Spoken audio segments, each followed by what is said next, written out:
ಎಣ್ಣೆಲಿ ಕರಿದಿರ ಗರಿಗರಿಯಾದ ಆಲೂಗುಂಡ ಮಾಡಿಕೊಟ್ರೆ ಯಾರು ಬೇಡ ಅಂತಾರೆ ಈ ಮಳೆಗಾಲದಲ್ಲಿ.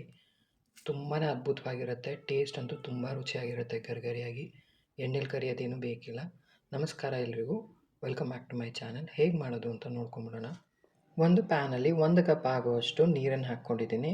ಸ್ವಲ್ಪ ಹಸಿಮೆಣಸಿನ ಪುಡಿ, ಉಪ್ಪು ಮತ್ತು 1 ಟೇಬಲ್ ಸ್ಪೂನ್ ಆಗುವಷ್ಟು ಎಣ್ಣೆನ ಹಾಕ್ಕೊಂಡು, ನಾನು ನೀರು ಏನು ತೊಗೊಂಡಿದ್ದೆ ಅದೇ ಕಪ್ ಅಳತೆನಲ್ಲಿ 1 ಕಪ್ ಆಗುವಷ್ಟು ಚಿರೋಟಿ ರವೆನ ತೊಗೊಂಡಿದ್ದೀನಿ. ಈ ಥರ ನೀರು ಲೈಟಾಗಿ ಈ ಥರ ಕುದಿಯೋಕ್ಕೆ ಸ್ಟಾರ್ಟ್ ಆದಾಗ ಚಿರೋಟಿ ರವೆನ ಹಾಕ್ಕೊಂಡು ನೀಟಾಗಿ ಉರಿನ ಲೋ ಮಾಡ್ಕೊಳ್ಳಿ. ಮಿಕ್ಸ್ ಮಾಡ್ಕೋಬೇಕು. ತುಂಬ ಏನು ಬೇಯಿಸ್ಕೊಳ್ಳೋದು ಬೇಕಿಲ್ಲ. ಉರಿನ ಲೋ ಮಾಡಿಕೊಂಡು ಚೆನ್ನಾಗಿ ಈ ಥರ ಮಿಕ್ಸ್ ಮಾಡಿಕೊಂಡ್ರೆ ಸಾಕಾಗತ್ತೆ. ನಾನು ಉರಿನ ಇಲ್ಲಿ ಆಫ್ ಮಾಡ್ಕೊಂಡಿದ್ದೀನಿ. ಈ ಸ್ಟೇಜಲ್ಲಿ ಆಫ್ ಮಾಡಿಕೊಂಡು ಚೆನ್ನಾಗಿ ಈ ಥರ ಮಿಕ್ಸ್ ಮಾಡ್ಕೋಬೇಕು. ಇದನ್ನೆಲ್ಲ ಒಂದನ್ನೇ ಬೇರೆ ಪಾತ್ರೆಗೆ ತಕ್ಕೊಳ್ತಾ ಇದ್ದೀನಿ. ತಣ್ಣಗೆ ಹಾಕ್ಬಿಡಬೇಕು. ಇಷ್ಟಾದರೆ ಸಾಕಾಗತ್ತೆ. ಒಂದು ಬೇರೆ ಪಾತ್ರೆಗೆ ಹಾಕ್ಕೊಂಡು ಅಷ್ಟರಲ್ಲಿ ನಾವು ಒಳಗಡೆದು ಮಿಕ್ಸ್ಚರ್ ಯಾವ ಥರ ಮಾಡ್ಕೊಳ್ಳೋದು ಆಲೂಗುಂಡಾಗೆ ಅದನ್ನು ನೋಡ್ಕೊಂಬಿಡೋಣ. ಇದು ತಣ್ಣಗಾಗೋಕ್ಕೆ ಪಕ್ಕಕ್ಕೆ ತೆಗೆದಿಟ್ಕೊಳ್ತಾ ಇದ್ದೀನಿ. ಒಂದು ಸಣ್ಣ ಮಸಾಲ ರುಬ್ಕೋಬೇಕಾಗತ್ತೆ. ಒಂದು ಸಣ್ಣ ಮಿಕ್ಸಿ ಜಾರ್ಗೆ ಒಂದು 3 ಟೇಬಲ್ ಸ್ಪೂನ್ ಆಗುವಷ್ಟು ಹಸಿ ಕಡಲೆ ಬೀಜನ ಸೇರಿಸ್ಕೊಳ್ತಾ ಇದ್ದೀನಿ. ಒಂದು 4 ಬ್ಯಾಡಗೆ ಮೆಣಸಿನ್ಕಾಯಿ ಬರೀ ಕಲರ್ಗೋಸ್ಕರ. 1 ಫುಲ್ ಬೆಳ್ಳುಳ್ಳಿ ತೊಗೊಂಡಿದ್ದೀನಿ. ಇದು ಒಂದು ಅರ್ಧ ಟೀ ಸ್ಪೂನ್ ಜೀರಿಗೆ. ಇದನ್ನೆಲ್ಲ ತರಿ ಪುಡಿ ಮಾಡ್ಕೋಬೇಕು. ತರಿ ಆದರೆ ಸಾಕಾಗುತ್ತೆ. ತುಂಬ ನುಣ್ಣಗೆ ಮಾಡ್ಕೋಬೇಡಿ. ಅದೇ ಪ್ಯಾನಲ್ಲಿ ಒಂದು 2 ಟೇಬಲ್ ಸ್ಪೂನ್ ಆಗುವಷ್ಟು ಎಣ್ಣೆನ ಹಾಕ್ಕೊಂಡು ಉರಿ ಲೋನಲ್ಲಿ ಇಟ್ಕೊಂಡು ಇದೊಂದು ಸ್ವಲ್ಪ ಹಸಿ ವಾಸನೆ, ಬೆಳ್ಳುಳ್ಳಿ ಜೀರಿಗೆ ಎಲ್ಲ ಹಸಿ ವಾಸನೆ ಹೋಗೋವರೆಗೂ ಸ್ವಲ್ಪ ಫ್ರೈ ಮಾಡ್ಕೋಬೇಕು. ಇದೆಲ್ಲ ಒಂದು ಸ್ವಲ್ಪ ಫ್ರೈ ಆದಮೇಲೆ ಒಂದು 1/4 ಚಮಚ ಅರಿಶಿನ, ಖಾರಕ್ಕೆ ಎಷ್ಟು ಬೇಕಷ್ಟು ಹಸಿಮೆಣಸಿನ ಪುಡಿ ನಾನು ಅರ್ಧ ಚಮಚ ಹಾಕ್ಕೊಂಡಿದ್ದೀನಿ, ಅರ್ಧ ಚಮಚ ಧನಿಯಾ ಪುಡಿ, ಒಂದು ಸಣ್ಣದಾಗಿ ಹಚ್ಚಿರೋ ಈರುಳ್ಳಿನ ಸೇರಿಸ್ಕೊಳ್ತಾ ಇದ್ದೀನಿ ದಪ್ಪನಾಗಿರೋದು. ಸ್ವಲ್ಪ ಉಪ್ಪು ಹಾಕ್ಕೋಬೇಕು. ಈರುಳ್ಳಿರುವ ತೇವಾಂಶನೆಲ್ಲ ಸ್ವಲ್ಪ ಹೋಗೋವರೆಗೂ ಸ್ವಲ್ಪ ಫ್ರೈ ಮಾಡ್ಕೋಬೇಕಾಗತ್ತೆ. ತುಂಬ ಜಾಸ್ತಿ ಬೇಡ, ಒಂದು 5 ನಿಮಿಷ ಆದರೆ ಸಾಕಾಗುತ್ತೆ. ಮೀಡಿಯಮ್ ಉರಿನಲ್ಲಿ ಸ್ವಲ್ಪ ಫ್ರೈ ಮಾಡ್ಕೊಳ್ಳಿ. ಲಾಸ್ಟಲ್ಲಿ ಸ್ವಲ್ಪ ಕೊತ್ತಂಬರಿ ಸೊಪ್ಪು ಹಾಕ್ಕೊಂಡು ಫ್ರೈ ಮಾಡಿದ್ಮೇಲೆ ಸ್ಟವ್ ಸ್ವಿಚ್ ಆಫ್ ಮಾಡ್ಕೋಬೇಕು. ಸ್ಟವ್ ಸ್ವಿಚ್ ಆಫ್ ಮಾಡಿಕೊಂಡು ನಾನಿಲ್ಲಿ ಒಂದು 4 ಮೀಡಿಯಮ್ ಸೈಜ್ ಆಗಿರೋ ಆಲೂಗೆಡ್ಡೆನ ಚೆನ್ನಾಗಿ ಬೇಯಿಸ್ಕೊಂಡು ಮಿಕ್ಸ್ ಮಾಡ್ಕೊಳ್ತಾ ಇದ್ದೀನಿ. ಸ್ಟವ್ ಆಫ್ ಇದೆ. ಲಾಸ್ಟಲ್ಲಿ ಒಂದು ಅರ್ಧ ಹೋಳಾಗುವಷ್ಟು ನಿಂಬೆಹಣ್ಣ ಸೇರಿಸ್ಕೊಳ್ತಾ ಇದ್ದೀನಿ.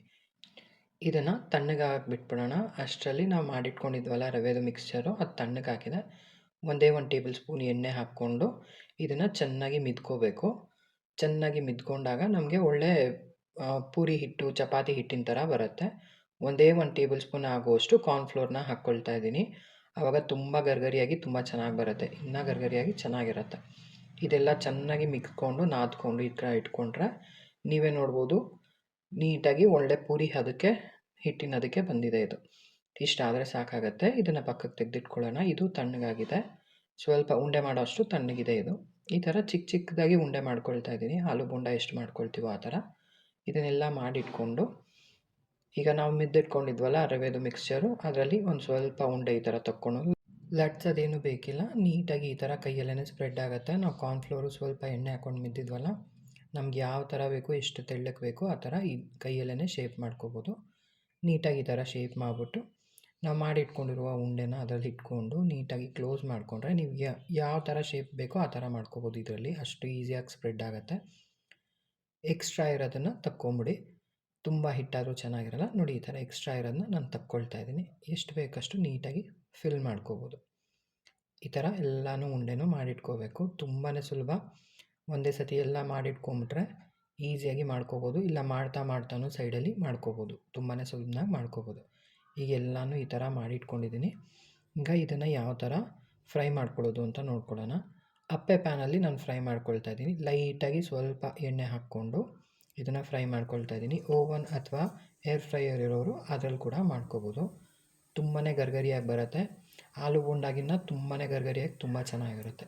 ಇದು ಜಾಸ್ತಿ ಹೊತ್ತು ಗರಿಗರಿ ಇರುತ್ತೆ. ನಿಮಗೆ ಆಲೂಗುಂಡ ಆದರೆ ತೆಗೆದು ಒಂದು 5ರಿಂದ 10 ನಿಮಿಷಕ್ಕೆ ಸ್ವಲ್ಪ ಮೆತ್ತವಾಗುತ್ತೆ. ಇದು ಹಾಗಾಗಲ್ಲ. ಒಂದು 10 ನಿಮಿಷದ ಮೇಲೇ ಗರಿಗರಿ ಇರುತ್ತೆ ನಿಮಗೆ. ಖಂಡಿತವಾಗ್ಲೂ ತುಂಬ ಚೆನ್ನಾಗಿರುವಂಥ ಅದ್ಭುತವಾದ ರೆಸಿಪಿ. ಈ ಮಳೆಗಾಲದಲ್ಲಿ ಒಂದು ಸತಿ ಟ್ರೈ ಮಾಡಿ. ಮನೆ ಮಂದಿ ಎಲ್ಲ ಖಂಡಿತ ಇಷ್ಟಪಟ್ಟು ತಿಂತಾರೆ. ಇಷ್ಟ ಆದರೆ ದಯವಿಟ್ಟು ಲೈಕ್, ಶೇರ್ ಮತ್ತು ಸಬ್ಸ್ಕ್ರೈಬ್ ಮಾಡಿಕೊಂಡು ಸಪೋರ್ಟ್ ಮಾಡಿ. ಧನ್ಯವಾದಗಳು ವಿಡಿಯೋ ನೋಡಿದ್ದಕ್ಕಾಗಿ.